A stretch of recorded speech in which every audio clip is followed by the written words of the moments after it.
toi. Toi, tu es la source d'eau intéressable, Seigneur. Tu es le lys de la vallée, tu es le tout-puissant, le tout en tout. Éternel Dieu de mon âme, Dieu de mon esprit, Dieu de toute l'éternité, nous abandonnons et nous dédions cette réunion entre tes saintes mains afin que tu puisses nous bénir. Seigneur, les paroles qui sortiront ici devant, que ça ne soit pas mes propres paroles, c'est là pour toi, Seigneur Jésus. Déplace-moi du chemin, déplace mon frère dans son chemin, Seigneur. Cette Bible, c'est toi qui l'as écrite, Seigneur Jésus, et c'est toi qui as l'interprétation claire de cette Bible, Seigneur. Moi, je peux lire, mais celui qui peut expliquer, c'est toi, le Saint-Esprit. Car la Bible dit que vous serez enseignés par le Saint-Esprit. Alors, Seigneur Jésus, enseigne-nous, Seigneur, cette Bible ce matin, afin que quand nous sortions de cet endroit, que nous soyons bénis de ta part. Nous chassons, Seigneur, tout esprit de division, tout esprit de secte, tout esprit de maladie, tout esprit, Seigneur, de refus. Seigneur, tous les mauvais esprits qui sont venus à cet endroit pour nous embêter, que cela puisse sortir au nom puissant du Seigneur Jésus-Christ. La Bible dit que là où il y a 2 ou 3 rassemblés en ton nom, tu es au milieu d'eux.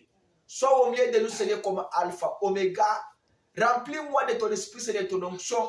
Remplis mon frère, ma soeur, de ton esprit, de ton onction, Seigneur, afin que nous soyons aussi aimés un point de diapason, Seigneur. Nous voulons, Seigneur, ta présence. Nous voulons, Seigneur, être avec toi. Nous voulons, Seigneur, que tu sois au milieu de nous. Éternel Dieu, bénis-nous par ta grâce. Ainsi, nous ouvrons la Bible pour lire, Seigneur. Toi, donne-nous cette interprétation pour te donner pour ta gloire au nom de Jésus. Amen. Amen. Prenons la Bible, Marc chapitre 11, verset 22 jusqu'à 26. Marc chapitre 11, verse 22 to 26. Marc chapitre 11, verset 22 jusqu'à 26. C'est là que nous allons lire. J'ai dit, je répète, Mark chapter 11, verse 22 to 26. Marc chapitre 11, verset 22 jusqu'à 26. Êtes-vous prêts? Are you ready? Yes or no? Yes. Okay. If everybody is ready, just let me know. Marc chapitre 11, verset 22 à 26. Marc chapitre 11. La Bible dit, je lis au nom de l'Éternel, Jésus prit la parole et leur dit, ayez foi en Dieu. Je vous le dis en vérité, si quelqu'un dit à cette montagne, ôte-toi de là et jette-toi dans la mer, et s'il ne doute point en son cœur, mais croit que ce qu'il dit arrive, il le verra s'accomplir. C'est pourquoi je vous dis, tout ce que vous demanderez en priant, croyez que vous l'avez reçu et vous le verrez s'accomplir. Et lorsque vous êtes debout, faisant votre prière, si vous avez quelque chose contre quelqu'un, pardonnez afin que votre Père qui est dans les cieux vous pardonne aussi vos offenses.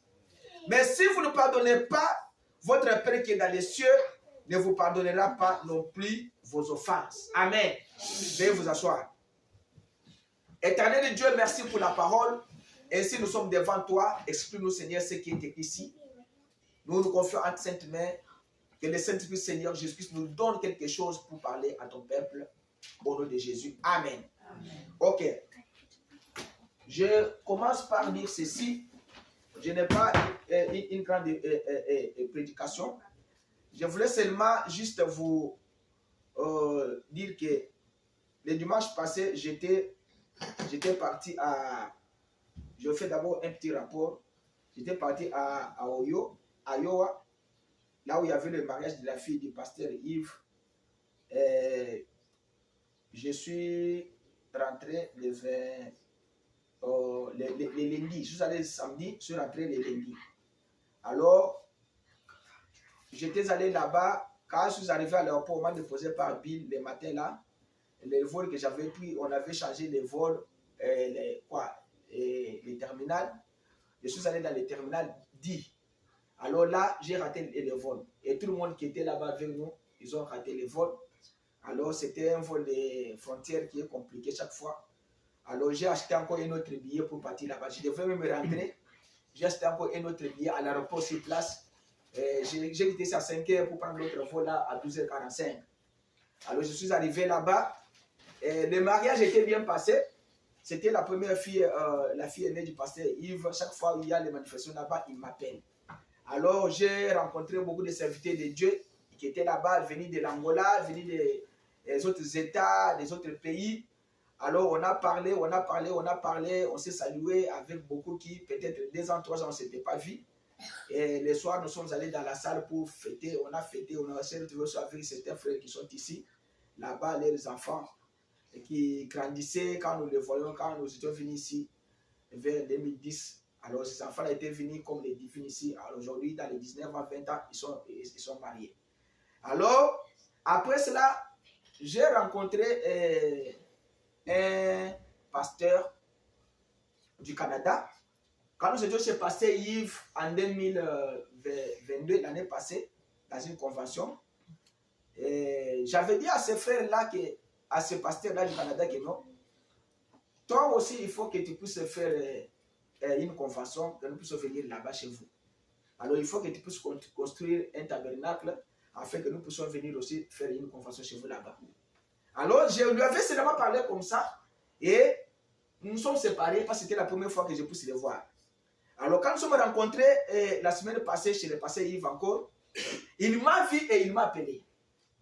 Il m'a dit, frère, mais toi, tu m'avais parlé l'année passée sur les tabernacles, qu'il fallait construire les tabernacles. J'ai dit, oui, j'avais parlé, je me souviens. Et le pasteur là me dira, depuis que tu m'as parlé, moi, je n'ai pas de tranquillité dans mon cœur. J'ai dit comment? Il me dit que chaque fois, chaque semaine, Dieu me dit, fais ce que Berthe t'avait dit de faire. Depuis l'année passée, lui marche comme ça, il y a la voix qui lui parle à chaque moment. Tu dois faire ce que Berthe t'avait dit de faire. Tu dois faire ce que Berthe t'avait dit de faire. Maintenant, les bruits ont touché ses oreilles jusqu'à ce qu'il n'a pas de tranquillité. Alors, il m'a dit que nous sommes allés maintenant, quand j'ai vu maintenant que c'est trop de bruit, et la voix là continue à m'appeler, j'ai maintenant pris la décision qu'on puisse construire le temple. Mais on ne sait pas comment commencer. Alors, on a parlé, on voulait se séparer, la voix me dirait que nous prions pour lui. Alors, il était déjà comme là-bas, je lui ai dit que, frère Abraham, elle revient. Il est revenu, je lui ai saisi. Alors, j'ai prié le Seigneur pour lui, j'ai dit que, Seigneur, moi, je ne savais pas que les paroles qui étaient prononcées ce jour-là, c'était tes paroles. Mais comme ton serviteur a besoin qu'on puisse, qu'il puisse construire, je veux que les banques ouvrent leurs portes afin qu'on lui octroie un crédit afin qu'il puisse construire. Et quand j'ai terminé, les frères ne pouvaient pas me laisser. Je lui ai dit que tu m'appelleras l'année prochaine que tu as commencé déjà à construire. Peut-être le temple là, l'année prochaine, ça va finir, on viendra là-bas. Alors on s'est séparés avec lui. Et nous sommes allés maintenant chez le pasteur Yves. On a fait un culte normal. Il y avait le pasteur de l'Angola qui avait prêché sur la perfection. Alors il avait prêché une très bonne prédication.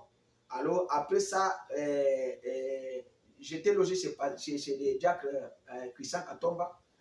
Alors nous sommes séparés avec beaucoup de frères vers minuit. Alors je suis allé dormir parce que le frère Christian m'avait donné sa voiture que je puisse rouler avec, faire toutes les courses que je voulais. Alors, quand on a fini, moi j'ai pris la voiture, je suis allé à la maison avec ses enfants. Alors, j'ai dormi le matin là, j'ai pris le vol, je suis venu ici. Quand j'ai pris le vol, le vol aussi avait connu aussi un problème. J'ai quitté là-bas vers 5 h pour arriver ici aussi à 18 h. Vous comprenez aussi. Avec les fatigues là, je suis venu ici à au lycée et ils sont venus me prendre à l'aéroport là-bas.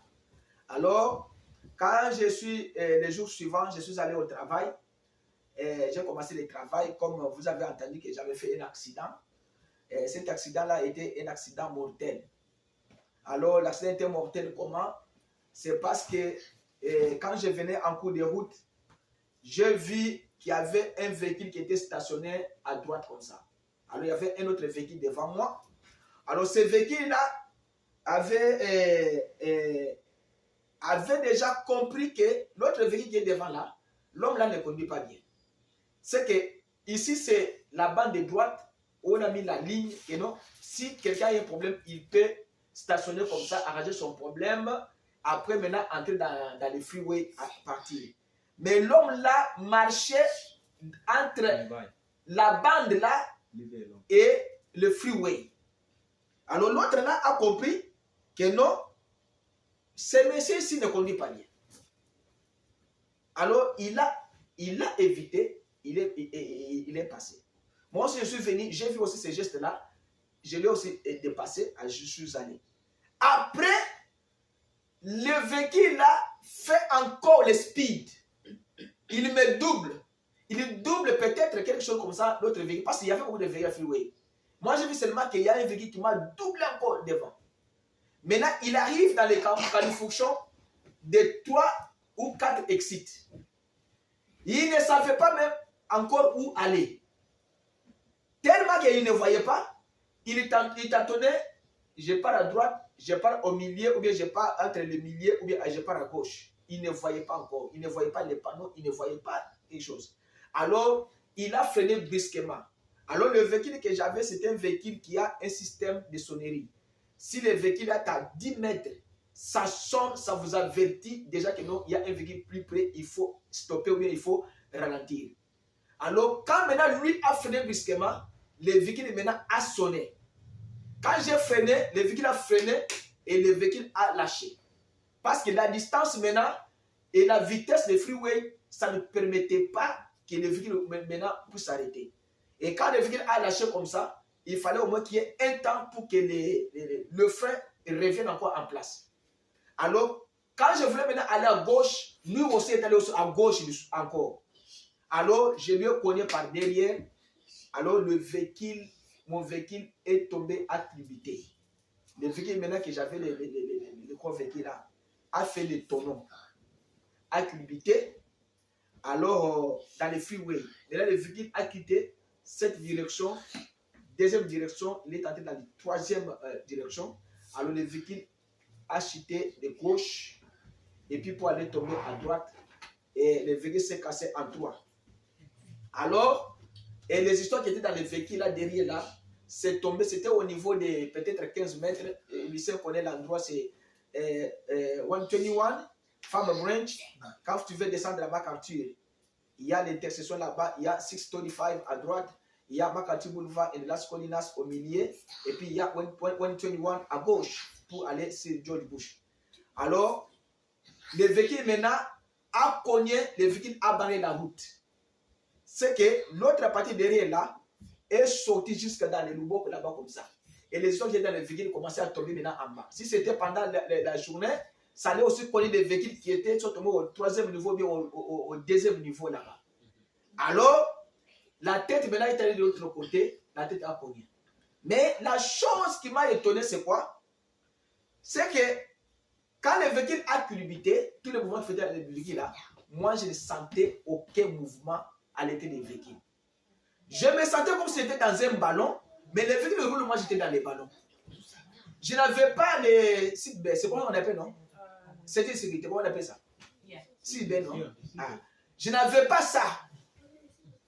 Et j'étais resté seulement dans la chaise là du chauffeur là, je n'avais pas de protection. Et je me sentais comme j'étais dans un ballon, mais le véhicule faisait le tonneau. Et quand vous regardez le véhicule, les pare-chocs tombaient en bas, la tête cassée, les histoires des véhicules à sortir tombaient en bas, et les carburants commençaient à faire quoi? À couler dans les macadams, et les carburants tombaient maintenant en bas. Maintenant, quand le véhicule s'est positionné comme ça, et sur le côté des passagers, je suis resté à l'intérieur, je ne me retrouvais pas. Et les chaussures qui étaient mis sur mes pieds étaient sorties. Vous comprenez? Les sacs que j'avais avec de l'eau, les sacs qui étaient trouvés, l'eau était... C'est que toute chose qui était dans le véhicule, c'était devenu comme poussière. Alors, ça faisait que il n'y avait plus moyen que les gens qui étaient de l'autre côté puissent venir là où je suis. Même l'homme qui j'ai cogné était allé me positionner comme ça. Entre moi et lui, il y avait un intervalle. C'était aussi des ponts qui ont des intervalles. Alors de l'autre côté, un pont aussi avait un intervalle. Alors j'étais seul là-bas. J'ai essayé maintenant de pouvoir ouvrir, la porte ne s'ouvrait pas parce que c'était automatique. Et s'il y avait l'effet, si c'était le véhicule de l'essence, il y avait l'effet, j'allais être brûlé à l'intérieur. J'ai commencé à forcer le véhicule. Alors, il y a une idée qui m'est venue que non, et maîtrise-toi. Je me suis maîtrisé. Regarde en haut, j'ai regardé en haut comme ça, j'ai vu maintenant que non, la porte venait de dessus là-bas. Parce que je ne savais pas maintenant où sortir. Et j'ai essayé d'ouvrir la porte ne s'ouvrait pas. Alors quelque chose m'a dit que non, et appuie le bouton, j'ai appuyé le bouton, et la porte s'est ouverte. J'ai forcé la porte, parce que la porte de ce véhicule-là, c'est dur. J'ai forcé et je suis sorti là-bas. Maintenant, les policiers sont venus, ils ne pouvaient pas arriver là où je suis parce que la route est bloquée. Maintenant, les policiers sont allés maintenant en bas pour aller prendre la direction au niveau de ma quartier et revenir comme ça par le sens contraire pour me rencontrer. Quand ils sont venus, ils m'ont demandé si je suis bien. J'ai dit que non, je suis bien. Alors, les gens de la sécurité des fires sont venus. Alors, ils m'ont demandé que tu es bien. J'ai dit que je suis bien. Est-ce que ta conscience est normale? J'ai dit oui, ma conscience est normale. Alors, la policier me pose la question. Comment tu es sorti là-bas? J'ai dit, mais j'ai forcé la porte, je suis sorti. Mais eux ont essayé d'entrer. Ils n'ont pas pu entrer à l'intérieur pour récupérer les téléphones, les clés, parce que le véhicule était resté en marche et le véhicule sonnait. Piou, piou, piou, piou, piou, piou. Maintenant, pour entrer là-bas, il y a l'un qui a courbé son dos, l'autre est monté au-dessus pour aller maintenant forcer la porte comme ça, entrer, et l'autre est resté en tenant la porte pour la porte ne puisse pas se fermer. Maintenant, ils m'ont demandé, explique-nous comment le véhicule, tu peux atteindre le moteur. J'ai dit, il y a la clé là-bas. Ils ont cherché la clé. Ils ne voyaient pas la clé. La clé était sortie aussi. Alors, ils ont cherché la clé à l'intérieur. Ils ont trouvé la clé. Je leur ai dit que non, il faut appuyer ce bouton. Ce bouton. Le véhicule va s'éteindre. Ils ont appuyé parce qu'ils avaient la peur que si le véhicule maintenant prend feu, même les carburants qui sont en bas là-bas, le pont va prendre aussi feu. Alors, ils ont éteint le moteur. Alors, ils ont fait sortir celui qui est à l'intérieur là-bas. Maintenant, les policiers sont allés vers la personne qui j'avais connue. Et l'homme là, quand il est sorti de sa véhicule, il commençait à m'injurier en anglais. C'était noir américain. Il commençait à m'injurier. J'ai dit, mais toi, tu voulais me tuer. Ou c'est toi qui voulais me tuer. Il a commencé à m'injurier. Maintenant, quand la police est venue, la première intention qu'ils ont compris, et l'homme était ivre. Alors, comme il y a quelqu'un ici, l'homme était ivre. Ah là, maintenant la police ne pardonne pas. Il faut maintenant qu'on vous check bien et puis on vérifie maintenant votre état et le véhicule. Et lui, maintenant, quand la police était là, un seul policier a vu seulement ça, il a appelé maintenant les renforts. Il a dit non, cet homme qui a fait cet homme ici, même si on l'a connu, c'est lui qui est à derrière. Maintenant, ils font quoi? Ils ont appelé la police qui a des chiens pour maintenant commencer maintenant à checker les véhicules. Alors, ils l'ont fait maintenant asseoir et lui continue toujours à parler. Il parle. Et ils sont finis. Ils l'ont dit, mets-toi debout. Il se tient debout. Il dit tout droit. Il reste tout droit comme ça, il tombe. Il dit, ah non, toi tu es ivre. Alors maintenant, nous allons checker la voiture. Ils ont pris la torche, ils ont checké les yeux. Non, il est ivre. Ils ont maintenant vérifié sa voiture. Ils ont trouvé qu'il a des bières à l'intérieur de la voiture. Ils ont revérifié encore, ils ont trouvé qu'il a des drogues à l'intérieur. C'est qu'il avait pris les drogues, il avait pris aussi la bière. Maintenant, un homme comme ça, la police ne pardonne pas. Maintenant, l'autre policier qui était avec moi, il me dit que non, you good, he's guilty. Alors, il est coupable. Parce que tel qu'il est là, il va faire 10 ans de prison. Hein? Ils ont dit que 10 ans, 10 years, jail. Alors, quand on a appelé la police de sécurité là, il a checké la voiture, l'homme là était gros, c'était noir, il a des paquets, tu regardes comme ça même, tu as peur de lui. Ils l'ont saisi, ils l'ont mis les menottes, ils l'ont mis dans la voiture. Alors, ils m'ont dit que non, est-ce que tu peux aller, je peux aller à l'hôpital, tout ça. Mais quand ils m'ont vérifié, ils m'ont trouvé que non, je suis normal, j'ai seulement des blessures, tout ça. Alors, j'ai appelé les superviseurs venaient cette nuit-là. Il n'y avait plus moyen d'entrer parce que au-dessus c'était bloqué, en bas c'était bloqué, tout était bloqué, la route. C'est que la circonférence était bloquée. Alors, on m'a mis dans la voiture, il pleuvait de la police. Je suis resté là-bas presque 2h30 et depuis 21h, ils ont fini maintenant, quand ils ont amené maintenant les gros véhicules maintenant pour maintenant essayer d'enlever le véhicule que j'avais dans les feux et les mettre dans l'essence normale pour maintenant les ramener à location. Alors, ils ont fait un travail de 22 heures jusqu'à 4 heures du matin pour enlever ce véhicule-là. Parce que comme le véhicule était cassé, il fallait bien, avec la charge qui était à l'intérieur, c'est qu'il fallait bien faire pour que les histoires ne tombent pas encore en bas, les histoires de l'hôpital. C'est que c'était terrible. Même le superviseur qui était venu, il m'a posé encore la question de savoir comment tu es sorti de ces véhicules. J'ai dit, mais je suis sorti. Est-ce que ta conscience est bien? J'ai dit oui. Est-ce que je peux t'acheter à manger? Non, ne m'achète pas les à manger. Même les policiers me posent la question. Quand je suis allé à l'hôpital, le médecin m'a posé la question, est-ce que tu es bien? J'ai dit, je suis bien. Est-ce que ta conscience est bien? Je suis normal. J'ai envoyé les photos auprès de l'avocat. L'avocat m'a dit que, est-ce que Bertin, est-ce que tu es normal? J'ai dit, je suis normal. Est-ce que ta conscience est bien? J'ai dit, ma conscience est bonne. Il me dit, comment tu es parvenu à sortir de ce véhicule-là? Il me dit que c'est pratiquement impossible. Mais comment tout le monde me dit ça? Je suis allé au deuxième, c'est l'hôpital, non? Un hôpital, non? Oui. Un deuxième hôpital. Les médecins chinois m'ont regardé le jeudi la soir.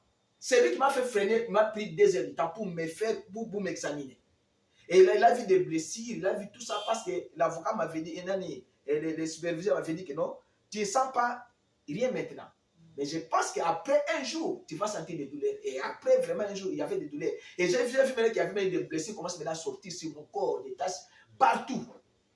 Alors, les Chinois là m'ont posé la question, est-ce que tu es normal? Je dis, je suis normal. Est-ce que ta conscience est normale? Je dis, ma conscience est normale et bonne. Et il dit, à cet accident-là, jamais, personne ne peut sortir vivant. Les véhicules, les gros véhicules, tournaient turn over. Il dit que non, ce n'est pas normal. Et il regarde que la tête était cassée. Et le derrière là était cassé aussi en nez. Comment tu peux t'en sortir? C'est pour vous dire que quand vous avez Dieu, vous avez Dieu. Amen. Maintenant, Papa Flori est venu ici pour prier. Papa Flori, avant de venir ici, il a prié dans sa maison.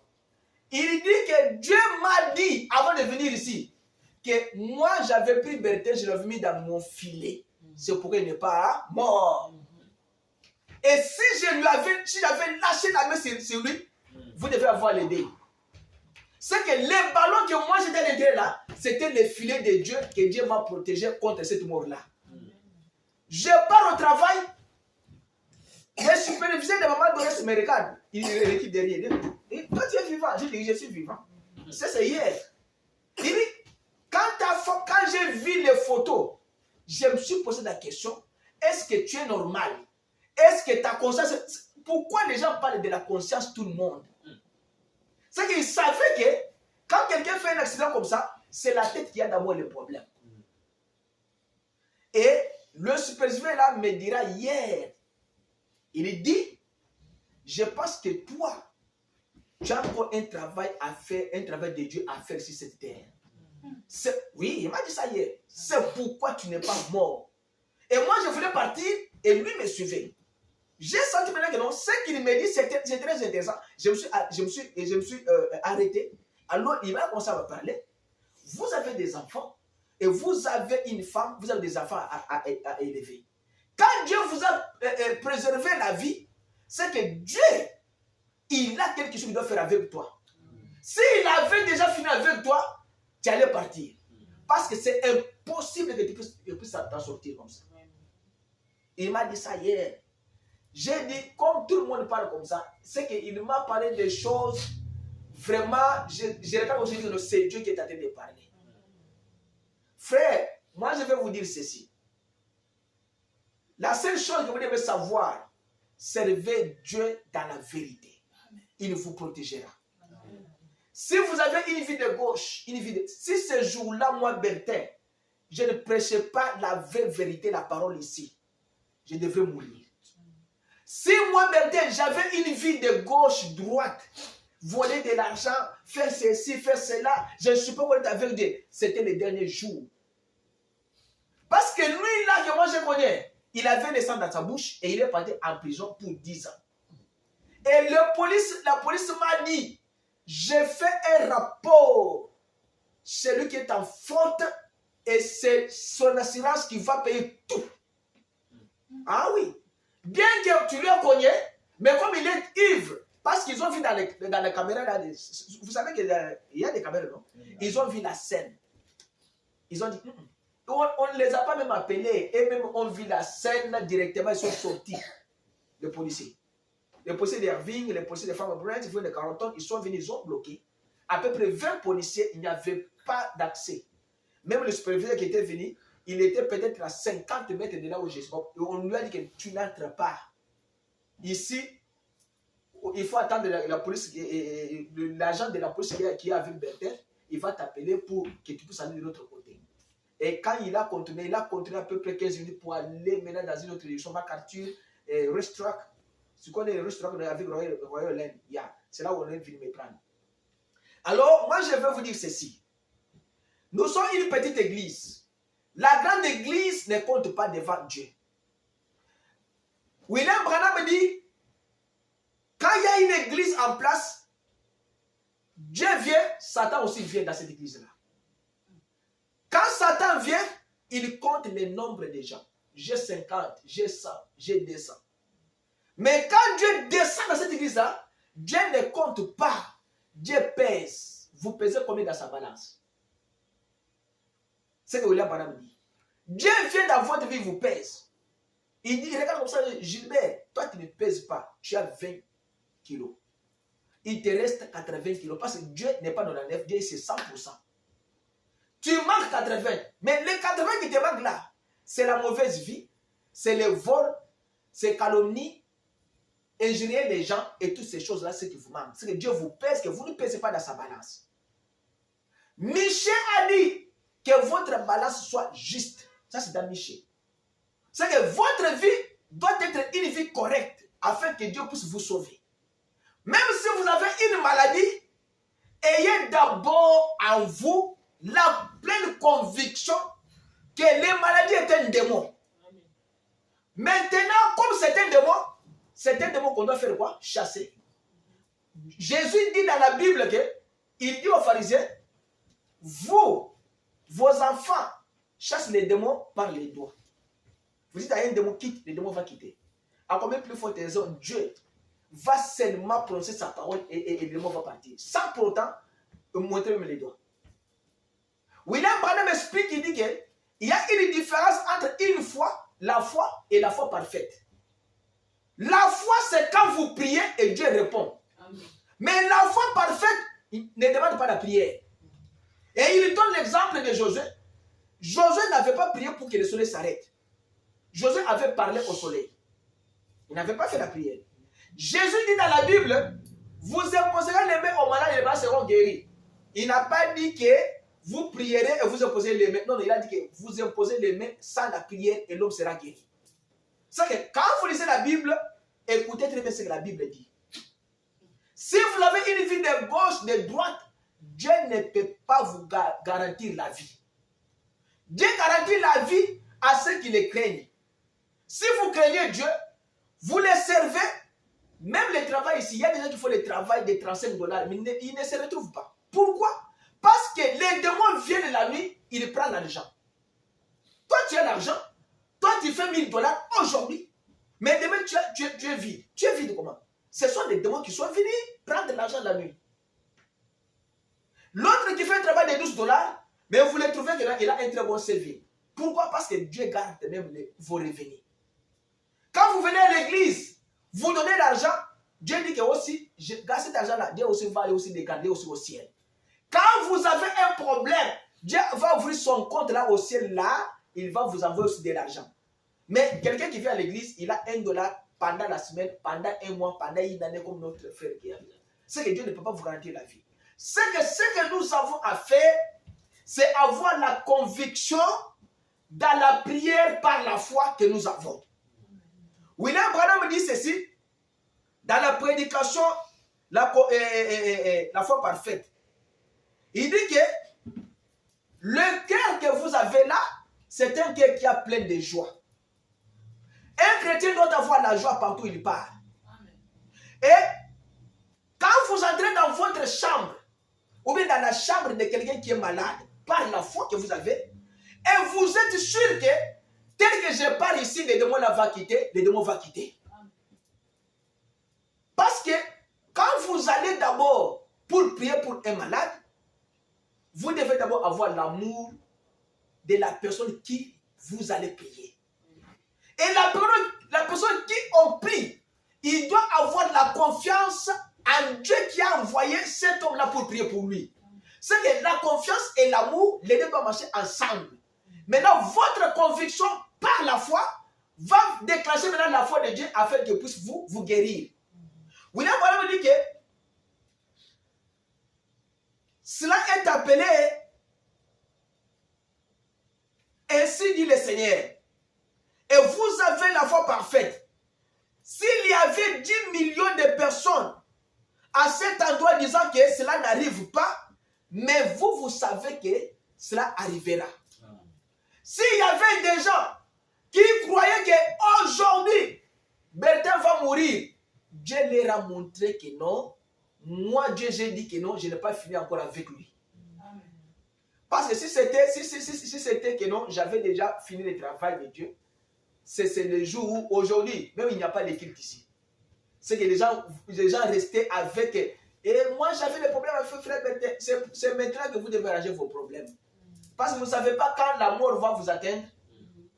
Arrangez vos problèmes. Vous avez des petits problèmes avec des gens. Arrangez. Moi, ça m'est arrivé. Parce que moi, quand je suis sorti là-bas, je me suis dit que peut-être quand quelqu'un meurt, Dieu lui donne d'abord 3 jours de rester sur la terre. Je dois rester d'abord 3 jours, voir si vraiment je vais disparaître. Et c'est que ce n'était pas moi. C'est que quand vous avez des problèmes, arrangez. La mort n'est pas toujours l'accident. Vous pouvez entrer dans la maison comme ça, vous dormez et vous partez. Mais si vous n'avez pas arrangé les problèmes avec ton frère, vous avez toujours des problèmes de conflit avec des gens. Laissez les conflits, laissez tous les petits problèmes que vous avez là. Regardez à celui qui vous a appelé. Quand vous regardez à un homme, c'est pourquoi vous échouez. Ne regardez pas à Bertin, ne regardez pas à Claude, regardez à vous-même et votre Dieu. La Bible dit que quand vous avez un problème, entrez dans votre chambre, prie. La chambre là, c'est votre cœur. Ce n'est pas que cette chambre ici. Vous êtes au travail, priez. Vous êtes à la maison, priez. Au lieu de regarder des choses à l'internet, priez Dieu. Vous venez à l'église, priez. William Branham dit que même s'ils disent que cela n'arrivera pas, mais vous savez que cela arrivera de toute façon parce que vous en êtes sûr. Cela arrivera, peu importe ce quiconque d'autres peut dire, vous êtes celui qui a la foi. Vous avez la foi, avec la conviction que ce que j'ai fait, et quand je prie, Dieu va répondre. J'étais sûr que j'étais dans un ballon. Dieu a dit à son serviteur que j'ai pris Bertin, je l'ai mis dans les filets. Alors, William Branham dit que, paragraphe 63, souvenez-vous, il avait la parole. Et la parole était alors chère. Et la parole leur dit, je vous donne la puissance. Et ils avaient la puissance, mais ils n'avaient pas la foi pour faire agir la parole qui était en eux.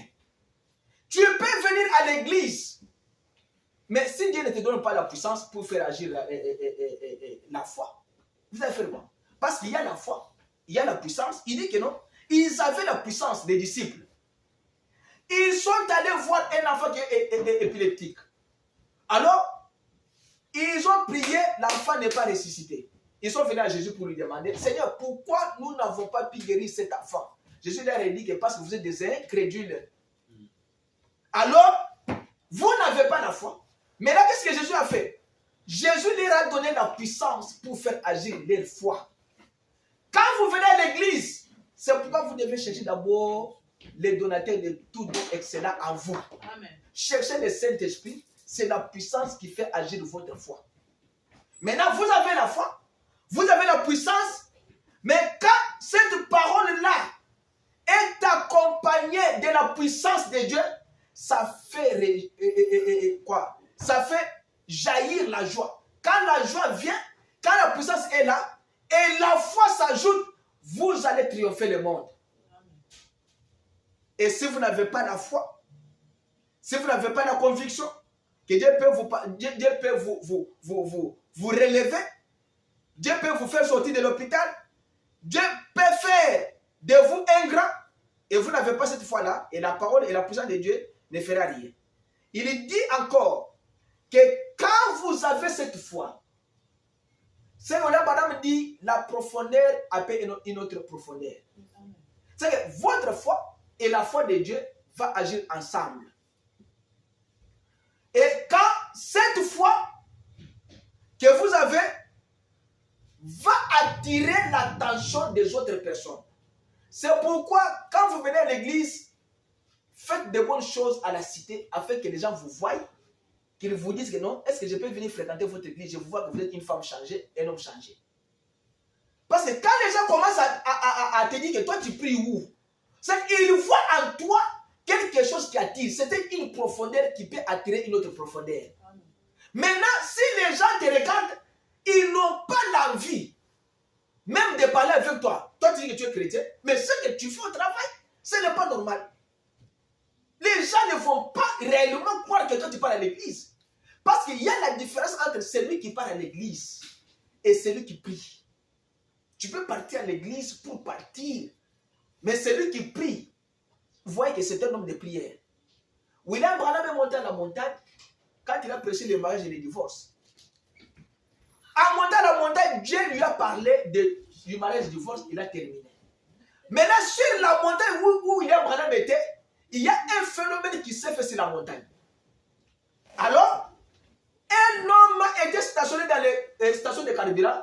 Il a vu qu'il y a quelque chose qui se passe sur cette montagne-là. Il est resté pour voir maintenant qui est sur cette montagne-là. Quand William Branham est descendu, l'homme s'est approché auprès de William Branham. Il a dit que non, je savais que tu étais sur cette montagne-là. William Branham dit que pourquoi? Non. Parce que quand je te regarde, je vois que tu viens dans la présence de Dieu. Vous voyez? C'est un homme qui a Dieu. Quand vous le regardez, celui-ci, il vient de sortir de la présence de Dieu. C'est que votre vie doit être un témoignage. Les gens doivent vous regretter si peut-être aujourd'hui tu pars subitement. Quand tu pars à l'église, va pour prier. Quand tu es à la maison, prie. Partout où tu es, prie. Parce que moi, je prie beaucoup même dans les véhicules. C'est pourquoi Dieu m'a protégé. Si je ne priais pas beaucoup, c'était déjà fini pour moi. C'est que je comptais déjà que vers le 19 septembre, vous allez me mettre sur la croix. Telle date, le 23, et il est parti. Et c'est tout. Mais si Dieu n'est pas là, William Branham dit que cette profondeur-là, Dieu, il connaît le cœur des hommes. Et Dieu observe le cœur de l'homme. Il les protège. Dieu les amène à l'endroit qu'il faut. Quand la profondeur appelle la profondeur, il doit y avoir une profondeur pour répondre à cet appel-là. Quand un homme a soif de quelque chose, cela montre qu'il y a quelque chose là-bas pour répondre et étancher cette soif-là. Est-ce que quand vous venez à l'église, vous avez la soif de Dieu? Ou bien vous venez à l'église seulement que non, parce que c'est dimanche? Non, on ne vient pas ici pour le dimanche, on vient à l'église pour que nous puissions changer afin de rencontrer celui qui est au-dessus de toutes choses. Parce que c'est celui-là qui doit changer notre comportement, notre caractère. Il dit que si vous avez un ardent désir de voir ce Jésus, si quelque chose vous donne l'ardent désir de voir Jéhovah, il est quelque part. mais vous ne les cherchez pas. Vous avez un désir de servir Dieu. Mais il y a des choses qui vous collent dans le monde. Pourquoi ne pas confesser les péchés?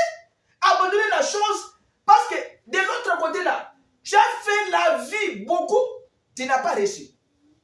Et tu sais toi-même que la vie que tu mènes là, tu ne réussiras pas. Mais changer, va d'abord de l'autre côté, peut-être ça peut réussir. On change de côté. Il dit que Dieu est tout aussi bon envers vous qu'il est envers les mages ou quiconque d'autre. Si vous avez un grand désir pour lui, il dit que heureux ceux qui ont fait et soif de la justice, car ils seront amenés à cette fontaine où ils pourront boire la portion qui doit les satisfaire. Si vous avez soif de Dieu, Dieu aura soif de vous. Mais vous n'avez pas soif de Dieu. Si vous savez que, et la Bible dit que si votre main, votre œil devient votre pied d'achoppement, il serait mieux d'entrer au ciel avec un seul œil que d'en avoir deux d'aller en enfer. Pourquoi vous ne pouvez pas laisser le côté mauvais là? Je parle ici, c'est parce que quelque chose devait se passer. Vous devez avoir la foi en Dieu. Amen. Ayez foi en Dieu. Croyez que Dieu peut vous protéger comme il m'a aussi protégé. Amen. Appliquez la parole. Ça peut vous arriver, vous. Peut-être vous pouvez être, l'argent peut être cassé. Les coups, les dos. Et tel qu'il est là, et tu as évité sur un coma. Mais moi, je suis sorti, je ne suis pas en coma. Je suis fou. Vous voyez? Je ne suis pas en coma. Mais quand vous regardez les véhicules, même les vitres, c'était par terre. Alors, je vous stimule pour que vous puissiez avoir soif de la parole de Dieu et de prière. Les côtés que vous avez là, on n'a pas dit seulement que quand on n'est pas buveur, on n'est pas pécheur. Quand on n'est pas fumeur, on n'est pas pécheur. Non, non, non, non, non. Moi, je ne peux pas être fumeur, mais je peux être un coureur de jupons. Je ne peux pas être un coureur de jupons, mais je peux être un calomniateur. Je peux être un critiqueur. C'est mauvais. Au cause de la cas où on soit dans la banque. Et ça m'a dit. C'est un comportement que Dieu n'aime pas. Les gens typiques ne peuvent pas être là. William Branham dit que Dieu ne peut pas agir dans un foyer ou dans un homme qui est paralysé avec des choses du monde, comme les alcools, se chamailler, se disputer des choses, voler de l'argent, faire cela. C'est mauvais. Dieu ne doit pas te protéger. Dieu protège ses enfants. Comme toi, tu ne veux pas devenir un enfant de Dieu, Dieu va te faire quoi? Te rejeter. Dieu appelle quand il y a encore de l'espoir. William Branham dit que ça, c'est dans la prédication où est le roi des Juifs. Il dit, il est possible qu'il y ait des personnes mourantes ici, comme vous êtes là. Il y a certains qui sont malades. Vous ne voulez pas mourir. Et pourquoi vous ne voulez pas mourir? Toi, tu es un pécheur. Maintenant, la maladie est avec toi. Dieu dit que non, comme tu ne veux pas, maintenant tu vas mourir. Tu ne veux pas laisser séparer les gens. Tu vas mourir. Toi, tu dis que non, moi je ne veux pas mourir. Dieu te pose la question. Pourquoi tu ne veux pas mourir? Si tu ne veux pas mourir, alors tu dois me servir. Et si tu ne veux pas me servir, ou bien tu vas mourir. William a dit que les personnes mourantes ici, vous ne voulez pas mourir. Vous sentez qu'il vous reste encore une chose que vous devez arranger dans votre vie. C'est pour cette raison que vous êtes ici. Pour arranger la chose-là. Et quand vous regardez ça, c'est un péché qui est resté collé. Mais Dieu te donne encore des minutes. Il dit que c'est pour cette raison que vous êtes ici. Vous pouvez être névrosé au point que vous ne pouvez même pas avoir les idées en place. Mais au fond de vous, quelque chose vous dit, il y a quelque chose qui peut me rétablir directement. Il pourrait y avoir des prostituées qui ont couru la rue de manière honteuse. Il pourrait y avoir des femmes qui ont été infidèles envers leur mari et qui ont brisé le vœu de leur mariage. Il pourrait y avoir des hommes qui sont des ivrognes et qui ont fait tout ce qu'il y a dans les registres du péché. Mais quelque chose vous dit qu'il y a une fontaine quelque part. C'est que tous les péchés que vous avez commis là, William Branham dit que c'est dans les registres du péché. C'est que Dieu a le registre des saints, Satan a le registre des péchés. Dieu voit ça, que non, votre vie là, c'est dans les registres du péché. Vous pourriez être catholique, vous pourriez être juif, vous pourriez être tout ce que vous êtes. Mais vous êtes un être humain qui a été créé à l'image de Dieu. Il vous dit, il vous appelle et vous êtes conduit exactement comme l'étaient ces mages.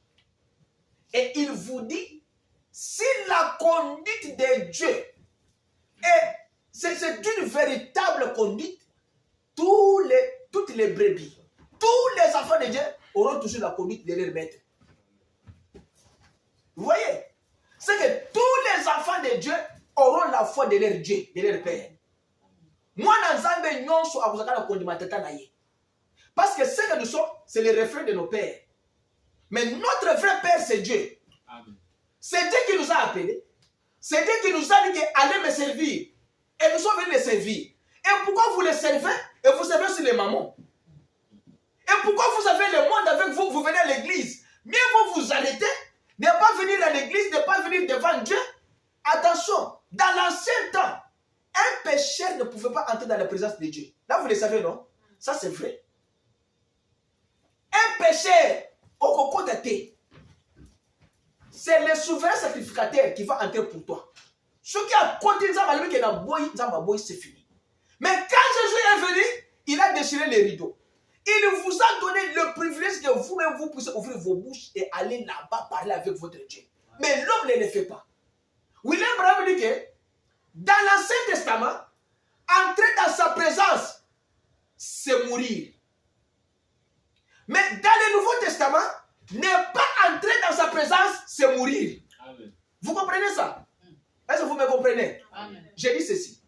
Dans l'ancien temps, la manière dont Dieu avait donné à Moïse les tabernacles de construire, n'importe quel homme ne pouvait pas entrer dans la présence de Dieu.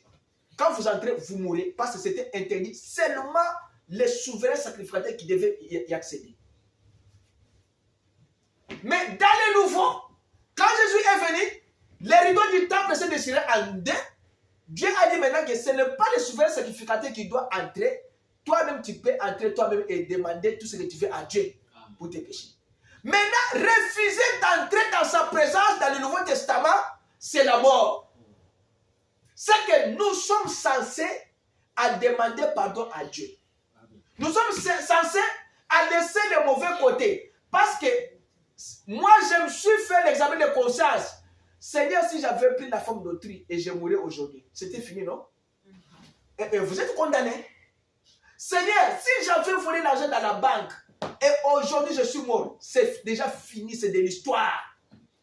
L'état auquel tu mourras, ton esprit se présentait devant Dieu dans cet état-là.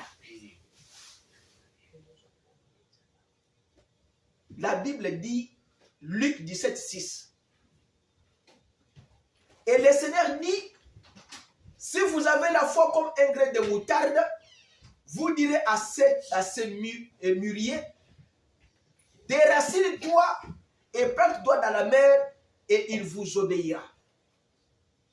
Vous comprenez? Luc 17, 6. Si vous avez la foi comme les grains de moutarde, vous allez dire à cet arbre, ce mûrier, déracine-toi. Je ne veux pas te voir ici. Allez, jette-toi dans la mer. Et l'arbre va t'obéir. Mais vous n'avez pas la foi.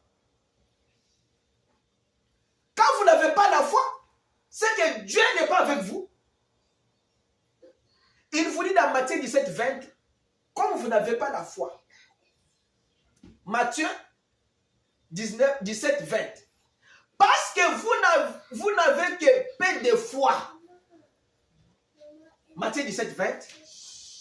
Les répondit-il, vraiment, je vous l'assure, si vous avez de la foi, même si elle n'est pas plus grosse qu'une graine de moutarde, vous pourriez commander à cette montagne, déplace-toi d'ici jusqu'à là-bas et le ferai.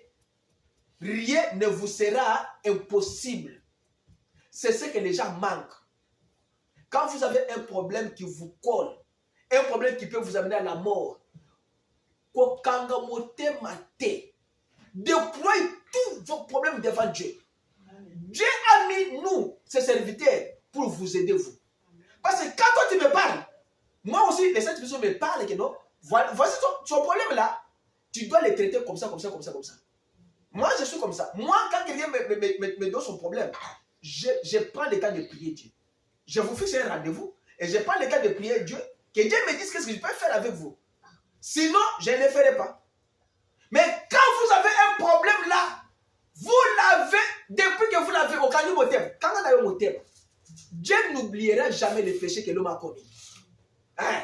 Si vous avez enlevé la grossesse à l'âge de 14 ans, Dieu le sait. Si vous avez déviergé la fille d'autrui à l'âge de 12 ans, Dieu le sait. Oh, je suis déjà pasteur,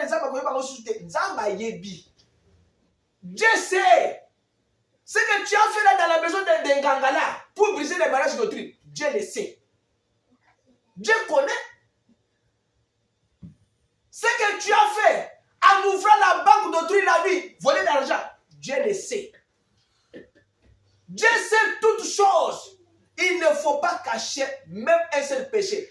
Quand vous dites 99%, vous laissez un, Dieu considère ça seulement un péché. Et regardez à Dieu. Quel est ton problème que vous avez ce matin? Qui peut faire que, comme Papa Bertin était passé par ce chemin-là, ça peut m'arriver aussi aujourd'hui. Est-ce que moi je dois résister? Il y a quelqu'un qui m'a dit, et le passé de Fleury, il m'a dit, il y a un Congolais qui est mort ici, il n'a pas fait l'accident. Le pneu de véhicule est sorti. Le véhicule a fait seulement comme ça, l'homme est mort. Vous comprenez ça? C'est qu'il n'a pas fait l'accident. Il roule, le pneu sort, le véhicule fait seulement comme ça, l'homme meurt. Dis-moi, avec ce que moi j'ai fait le tonneau 2 fois là, avec les gros camions, et l'homme qui, le pneu sort, le véhicule fait comme ça, il meurt. Mais Dieu maintenant a redemandé son âme ce jour-là. Il doit maintenant répondre devant Dieu de tout ce qu'il a fait sur la terre. Quand vous vous tendez avec vos problèmes dans vos cœurs, c'est là où Dieu vous dit, ça arrivera un jour. Il n'y aura pas de pardon. Ça sera trop. C'est que quand toi tu partiras, il y aura un rideau qui va me séparer, toi et moi. C'est ce qu'on appelle au-delà du rideau. Moi je suis ici, toi tu es là-bas. Il n'y a plus moyen que tu puisses dire non, laisse-moi que je puisse aller dire encore mon problème à Papa Bertin afin que. Non, non, non, non. Ça c'est fini déjà. Dieu vous a donné le temps, vous avez abandonné. C'est fini. Ayez foi en Dieu. Ayez confiance en Dieu. Et tout ce que vous demanderez à Dieu, il va vous accorder. Amen. Même le pardon. Écoutez, la femme là qu'on avait attrapée devant Jésus là, quand on dit que la femme là a été prostituée, vous savez combien de femmes des hommes elle avait pris dans sa vie? Peut-être 100, peut-être 200. Elle vivait de la prostitution. Peut-être chaque jour, elle sortait avec 5, 6, 7, 8 pour avoir de l'argent. Vous savez que la Bible dit que le salaire d'une femme prostituée, c'est un gain d'argent. C'est que moi, si Andoumba a vivaka Nambomba, parce qu'elle n'est pas Babibali. C'est ça ce que la Bible dit. Mais aujourd'hui, vous êtes considéré comme cette femme-là. Elle a déposé tout à Jésus. Elle a dit, Seigneur, je déploie mon cœur et je ne pécherai plus, comme tu m'as dit. Jésus lui a dit que le vent ne pêche plus. Elle est allée, elle a fait ce que Jésus lui a dit. Jésus l'a transformée. Mais vous avez des problèmes. Il y a des problèmes de famille. La famille a bien dit, et vous voyez ça normal. Vous voyez dans la famille comme ça, pas tout le monde ne se marie pas. Et toi, tu es toujours là. Tu crois que non, comme les gens ne se marient pas, ce n'est pas normal. Vous entrez dans une famille comme ça. Vous trouvez que papa et maman sont séparés depuis 20 ans. Vous voyez ça, ce n'est pas normal. Je vais vous dire ceci. Prenons Luc, les gens qui se considèrent comme des saints. Luc 18, 10. Comme vous vous considérez comme que vous êtes des saints, Jésus vous dit que tu n'es pas saint. Prenez Luc 18, 10. Et puis, c'est là où on termine, on va prier. On va prêcher dimanche prochain. Il dit, des hommes montèrent dans le temple pour aller prier. Laisse se considérer comme un vrai chrétien. Laisse se considérer comme si lui, il est un excellent, il n'a pas de péché en lui. Un orgueilleux. Alors, Jésus leur dit maintenant que parmi ces deux-là, qui est celui qui était bon? Luc 18, 10. Il dit, deux hommes montèrent au temple pour prier. L'un était pharisien et l'autre publicain. Les pharisiens debout, c'est Luc 18, 10. Ok. Les pharisiens debout priaient ainsi en lui-même. Oh Dieu, je te rends grâce de ce que je ne suis pas comme le reste des hommes qui sont ravisseurs, injustes, adultères ou même comme ces publicains. Mais il sait que celui qui a voté le c'était un publicain, il commence à lui considérer lui comme un buveur de vin, un coureur de jupons, un voleur de l'argent. C'est les publicains là, c'est que lui, c'est comparé, lui n'est pas comme ces publicains là. C'est comme ça que les gens manquent quelque chose devant Dieu. Quand vous priez, tu ne fais pas la prière pour ton frère ou ta sœur. Ce n'est pas comme ça qu'on fait la prière. William Branham dit qu'on ne fait pas la prière contre la personne, mais on fait la prière pour la personne. S'il est mauvais, vous demandez à Dieu, Seigneur, pardonne-lui. Ce n'est pas dire, non, Seigneur, comme il a joué avec moi, c'est cet homme ici. Moi, je ne suis pas comme les ravisseurs là. Je ne suis pas comme le voleur de l'argent. Je ne suis pas comme ce publicain ici, qui est un homme mauvais. Non, non, non, non, non, non, non. Tu ne fais pas la prière contre la personne. Fais la prière pour la personne. Quand on dit pour, c'est pour que Dieu puisse l'aider. De devenir comme toi qui se considère comme le vrai chrétien. Parce que toi, tu crois que l'autre là qui a mis au monde 3 enfants avec 3 hommes, toi, tu es plus excellente ou bien plus excellent qu'elle. Non, non. Non, non, ce n'est pas ça. Elle peut changer à minuit, à 1h du matin, tu viens te dire, Seigneur, elle est mauvaise. Dieu te dit que non. À minuit, elle m'a déjà demandé pardon, je lui ai déjà pardonné déjà ma fille. Tu vas dire quoi? Ça, c'est Dieu du ciel. Cette femme-là, après avoir quitté les pieds de Jésus, personne ne pouvait la condamner. Quelqu'un pouvait la voir en cours de route dire, Seigneur, toi tu es prostituée. Dieu va dire non. Elle vient de quitter les pieds de son maître, il lui a déjà pardonné. Tu allais faire quoi? Ne condamnez pas ces gens comme ça. Peut-être quand Dieu envoie une prostituée dans ton chemin, c'est pour que toi tu puisses la redresser et la ramener à Christ. Ça, le savoir. Mais c'est toi qui pries contre elle. Moi, je n'ai pas mis les enfants illégitimes. Hein. Moi, je suis dans les mariages normaux. Non, ce n'est pas le problème des mariages normaux. Le problème, c'est que, est-ce que votre prière, Dieu l'a agréé, oui ou non? La suite. Il dit, je gêne 2 fois, par quoi? Par semaine. Vous, les gens qui gênent, 40 jours de jeûne, 19 jours de jeûne, ce n'est pas un problème. Dieu ne regarde pas au jeûne. Dieu regarde à sa parole. Hein? Je donne la dîme de tous mes revenus. Ce n'est pas la dîme qui fait de toi un enfant de Dieu. L'autre ici aussi avait fait quoi? Donner aussi la dîme de tous ses revenus. Il n'avait pas menti. Parce que c'est Jésus qui parle. Il n'avait pas menti. Maintenant, écoutez les publicains. Les publicains s'éteignaient en disant à distance, n'osaient même pas lever les yeux au ciel. Vous comprenez? Mais il s'est frappé la poitrine en disant, oh Dieu, sois apaisé envers moi, qui suis un pécheur. Mais, yo, pharisien, on sait que déjà, qu'ils n'avaient pas ensemble, lui c'était un pécheur. Mais lui a dit que non, moi d'abord, Nazar d'abord Moutamassou. Voilà comment un chrétien doit prier. Considère-toi comme d'abord un pécheur, un homme de rien. Je vous l'ai dit, celui-ci descendit dans sa maison justifié, plutôt que l'autre, le pharisien là.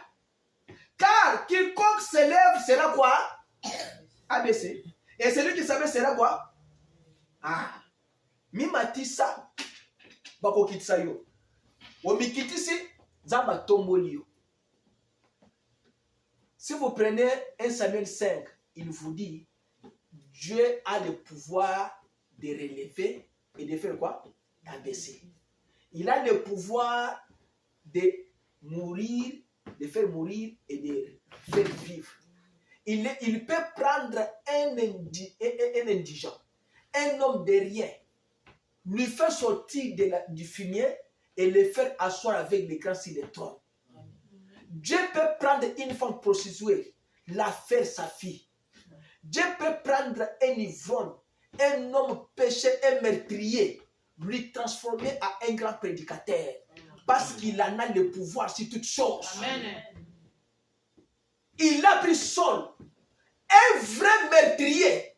Il lui a transformé, il est devenu qui? Un prophète. Il a pris Jacob, un voleur. Il a volé les droits de son frère. Il est allé voler son beau-père. Dieu a dit que c'est seulement toi que je travaille avec. Quand Dieu n'a pas fini avec toi, ayez l'espoir que Dieu va faire quelque chose. Amen. Ayez la pleine conviction, par la foi, que Dieu va faire quoi? Dieu va vous donner ce que vous allez chercher dans la prière. Amen. Et vous avez le problème ce matin qui vous entoure. J'ai énuméré certains problèmes ici, que nous allons prier avec vous dans 5 minutes, 10 minutes, pour vous dire qu'une petite église n'est pas, devant Dieu n'existe pas. Une grande église devant Dieu n'existe pas. Est-ce que vous êtes convaincu que quand vous faites la prière, Dieu va vous répondre? Êtes-vous sûr que quand on va prier maintenant, ton problème là, tu vas le déployer devant Dieu et Dieu va vous pardonner? Parce qu'il y a encore un autre verset biblique qui dit, quand vous avez le problème avec quelqu'un, avant d'aller prier, vous devez d'abord déposer votre offrande sur l'autel, vous arrangez le problème, après vous revenez. Vous voyez, c'est un verset biblique qui dit ça. Si vous avez péché et que vous avez un problème qui vous colle, des fois tu peux prier Dieu. Seigneur, pardonne-moi quand je dois finir ma prière et je dois aller demander pardon. Mais va demander pardon et finir le problème. N'endurcissez pas vos cœurs, ça c'est la Bible vous dit. Comme ceux qui se sont révoltés dans les déserts du temps de Moïse. Le péché, c'est le péché. Je vous conscientise que ayez foi en Dieu. Déployez toute votre vie devant celui qui vous a créé. La chose qui m'est arrivée, c'était la mort. Écoutez autre chose. C'est là que je termine. Quand je suis venu à la maison, tellement qu'il y avait des douleurs sur mon corps, je n'avais pas les moyens de dormir. Maintenant, j'ai dormi en bas, j'ai pris essuie-main, j'ai étalé. Je sens maintenant à moi sort l'odeur du caoutchouc. Je dis, oh! J'ai laissé. Je dors encore. Après 1 heure, je sens qu'il y a l'odeur du caoutchouc sur mon corps. Maintenant, j'ai dit à mon épouse, je sens l'odeur du caoutchouc, comme ça je vais aller me laver. Maman me dit, non, ce n'est pas l'odeur du caoutchouc. C'est l'odeur de la mort. Et c'est vrai. C'est que vous sentez que le caoutchouc sort dans mon corps. Mais ça, c'est l'odeur du pinet. Mais moi, l'épinay ne m'a pas touché. Parce que le véhicule là, vous ne pouvez pas récolter l'épinay. C'est ce que j'ai oublié de vous dire. L'épinay de devant là, d'autres épinay étaient tombés en bas. Attention! C'est qu'il n'y avait rien. Dans ce véhicule là, on peut récolter au moins peut-être le moteur là un peu. Mais le reste là, il n'y a rien qu'on peut récolter. Maman doit se dire, ce n'est pas l'odeur d'épinay, c'est l'odeur de la mort. Si cela vous est arrivé, c'est pourquoi quand vous sortez ici, arrangez vos problèmes que vous avez avec les gens. Allez arranger vos problèmes. Si vous priez 1 fois par semaine, par jour, commencez à prier 7 fois par jour. Jeûnez, priez. Ça semble être facile pour vous, parce que ce n'est pas sur votre corps. Mais quand je suis allé à l'hôpital, on m'a trouvé que dans les os, de ce côté ici, et il y a le docteur là qui m'a dit que non, il a vu quelque chose dans les os ici, je dois retourner à l'hôpital. J'ai dit, même s'il y en a, ça va quitter. Hein? Moi, je suis l'enfant de Dieu. Si Dieu va préserver la mort, les tâches sur l'os, c'est quoi? Ça va partir. Moi, j'ai la foi en celui que j'ai cru. J'ai la foi dans ces messages parce que je sais que ces messages, c'est une vérité absolue. Je les crois de tout mon cœur. Moi, je ne blague pas. Je ne regarde pas les grandes églises. Moi, je regarde qu'est-ce que Dieu a mis en moi. Dieu m'a appelé pour le servir. C'est tout. Alors, si vous avez un problème ce matin qui vous colle, nous allons prier avec vous. Et vous avez un problème avec quelqu'un, après avoir prié, allez arranger le problème là. Vous avez des problèmes avec Dieu, allez arranger ce problème. Je peux dire ceci. Les problèmes que vous avez, vous pouvez avoir une maladie qui vous fait fatiguer chaque fois. Tu es fatigué de cette maladie-là. C'est que ta vie est limitée. Tu ne sais pas comment t'en sortir avec cette maladie-là. Mais celui qui t'a créé, il a dit que je suis l'Éternel qui guérit de toutes vos maladies. Vous avez les esprits de la famille qui vous suivent. Ça veut dire que les esprits de la famille, c'est quel esprit? Ce sont des lois établies de la famille. Toi, tu n'auras pas une vie heureuse sur cette terre. Mais dites que Jésus-Christ m'a donné la vie éternelle, c'est une vie heureuse. Amen. Je dois m'en sortir. La maladie là qui t'a cloué là, cette maladie a dit qu'aujourd'hui ça doit partir. Ça ne doit pas rester en toi. Amen. La maladie devient votre ami. Vous marchez comme ça, ma maladie là. Non, la maladie n'est pas votre. La maladie c'est un démon que nous allons bousculer. Amen. Il y a ce qu'on appelle les liens de la famille. Il y a des lignes tracées dans la famille. Toutes les filles de cette famille ici, avant qu'elles soient mariées, il faut que l'oncle puisse faire quoi? Les faire marier. Non, l'oncle ne peut pas faire marier l'enfant de notre personne. Non, non, celui qui fait marier l'enfant, c'est le papa. Vous devez passer. J'ai vu au Burkina Faso, bien dans le Sahara. La famille là, quand une fille met au moins la première fille, ou bien le premier garçon, la fille sacrifie l'enfant à sa maman. Et c'est la maman de la fille qu'on a moins mais ça n'existe pas. C'est ce qu'on appelle les liens de la famille. Vous devez marcher sur ces lignes-là. Non, on ne marche pas sur ces lignes de la famille. Dans cette famille ici, si tu maries ta fille, tu prends l'argent, tu donnes à ton oncle là-bas. Non. L'argent, quand tu te maries, l'argent appartient au papa. Parce que la Bible dit que quand on a marié Rebecca, c'est le papa qui a pris l'argent. C'est la Bible. Les liens là doivent quitter. Il y a quoi ça qu'on appelle la ligne de conduite familiale. Est-ce que vous êtes quelqu'un qui est sur les filets de la famille?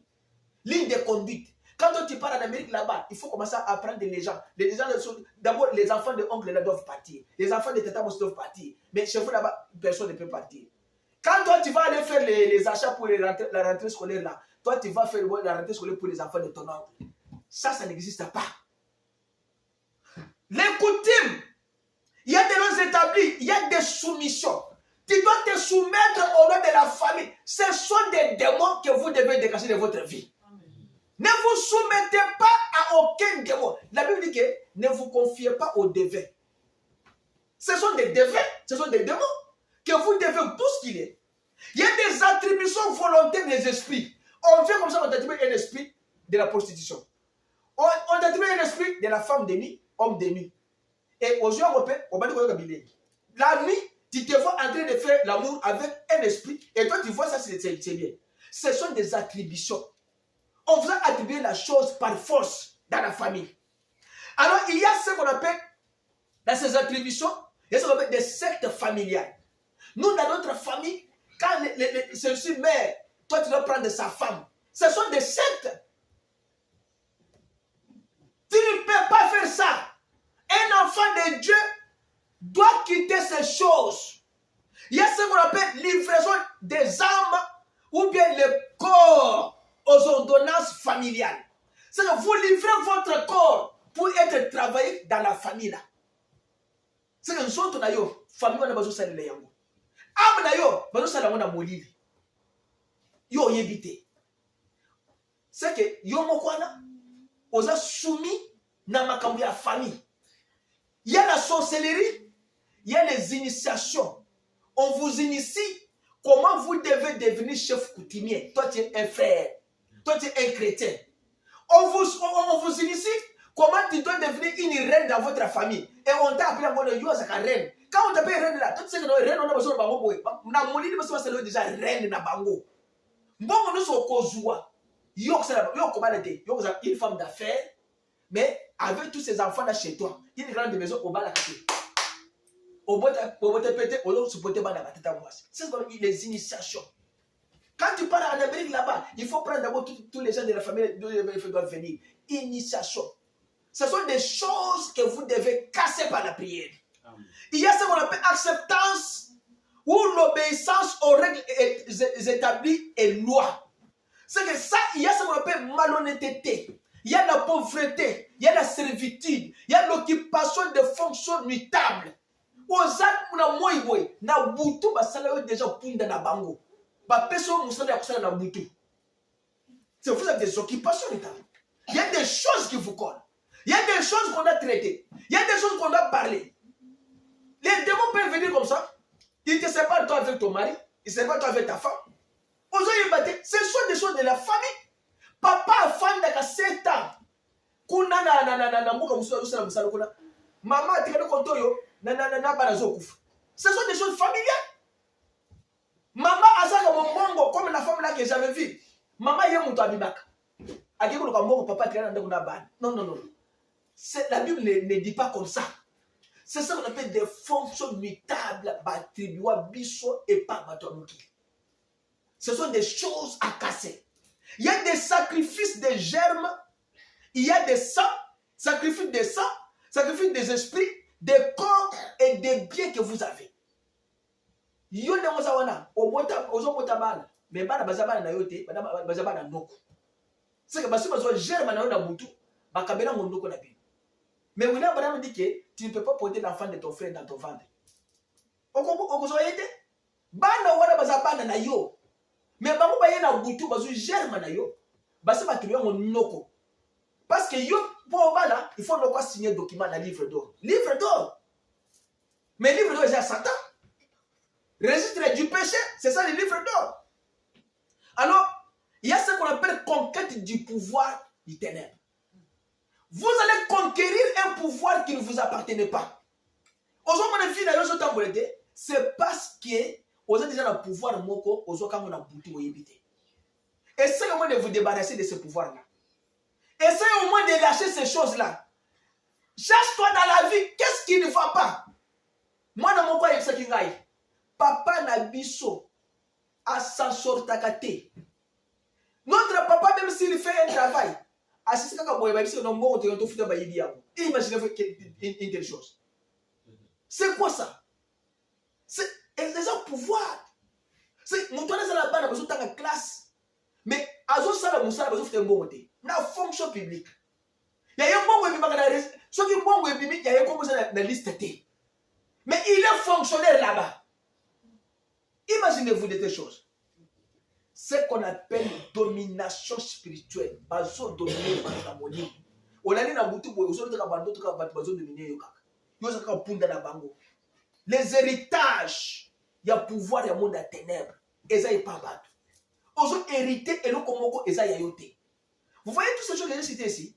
Il y a des choses que si nous avons ça, Dieu ne peut pas nous épargner de la mort.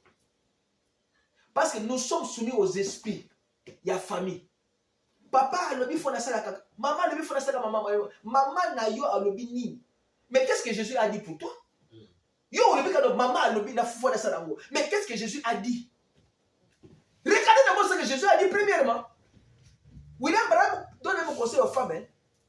Une femme ne peut pas être soumise à un mari qui lui donne de mauvaises choses, soumise à un mari qui lui fait sortir de la parole. William Branham dit que non, tu ne peux pas être soumise. Par exemple, une femme qui part de l'église, qui aime aller à l'église, son mari dit non, toi tu ne parles pas, je ne veux pas que tu parles de l'église. Voilà sa mobilité. Mais au lieu de toi tu dis c'est que non, maman a dit, maman, votre maman, votre papa n'est pas ton chef. La Bible dit que honore ton père et ta mère. La Bible n'a pas dit que non, ta maman et ton père sont tes chefs. Non. Maman a dit. C'est que nous sommes dans l'héritage du pouvoir ténèbre. Vous héritez un pouvoir qui vous dépasse, mais vous partez à l'église. Il faut qu'on vous dise ces choses afin que vous puissiez vous débarrasser de ces choses. C'est là où Dieu va faire quoi? Dieu va vous honorer. Vous savez que nous prions Dieu, mais nous laissons des petites choses élémentaires qui sont à côté de nous, que nous pouvons arranger et que Dieu peut nous souffrir des pots du ciel. Vous avez des grandes choses. Qu'est-ce que vous cherchez ce matin? Vous êtes venu à cet endroit pour faire quoi? Parce que vous avez un problème qui doit être arrangé. Vous avez un problème qui vous colle. C'est pourquoi vous êtes ici. Alors le problème là, si vous croyez que les dieux que nous le prêchons dans la vérité, quand nous allons nous tenir debout pour prier, déploie ton cœur vers l'Éternel. Et quand on va prier, sachez que même si ce problème-là, comme la Bible dit que si votre péché est rouge comme les fils de cramoisi, moi Dieu, je les rendrai plus blancs comme la neige. Croyez que Dieu est capable. Même si on voulait t'enterrer, Dieu peut faire te sortir de ce cercueil-là. On a fait enterrer même Lazare. Mais Lazare était sorti après 4 jours. Mais toi, tu n'es pas mort. Tu es vivant. La dimanche prochain, je dois prêcher sur la foi parfaite. Alors, on se met debout, on prie le Seigneur. Si vous avez un problème, ce matin, commence d'abord à arranger ce problème-là, toi avec ton Dieu dans ton cœur. Tu vas dire à Dieu, Seigneur, je veux que le problème que j'ai puisse terminer que maintenant. Maintenant debout. Puisse se terminer que maintenant même. Je ne sortirai jamais de cet endroit avec ce problème-là. Parce que si la mort me surprend aujourd'hui, alors je ne sais pas là où je dois encore aller arranger ce problème. Si la mort vient dans ma famille ce matin, vient dans ma vie, je ne sais pas là où je serai. Je ne sais pas comment s'en sortir. Il serait mieux, comme les Français disent, il est plus tard que vous le pensiez. Il serait mieux que vous puissiez déployer votre cœur devant l'Éternel, afin que l'Éternel puisse vous pardonner. Et si vous êtes incrédule et que vous avez un problème que vous ne pouvez pas dire à quelqu'un, dites ça à Dieu. Seigneur, quand j'étais enfant à cet âge-là, j'avais fait ceci, c'est peut-être ça. William Branham avait vu un homme catholique qui devait mourir. On l'a amené cet homme-là devant William Branham. William Branham a prié Dieu. Dieu lui a montré la chose. Quand la personne était chez les catholiques, il était l'enfant, les enfants qui ont des histoires comme ça, là, enfants de cœur. Quand il était à cette époque-là, l'homme-là était déjà dans les 70 d'années. Dieu dit que c'est ce péché-là qui va lui faire mourir. Et l'homme a confessé ce péché-là. William Branham lui a dit que Dieu a écouté ta prière et il était sauvé, il est sorti de l'hôpital. Il avait 70 ans, mais il a péché quand il avait 14 ou bien 15 ans. Il avait fait quelque chose. Dieu lui a dit que non, c'est ça ce qui va lui faire mourir s'il ne se répand pas. À combien plus forte raison, nous avons oublié ce que nous avons fait. Oh, j'avais 7 ans, 10 ans, Dieu a vu ça. Je vous demande de prier Dieu. Après moi, je prierai pour chacun de vous. Et Dieu va nous donner vraiment la réponse ce matin.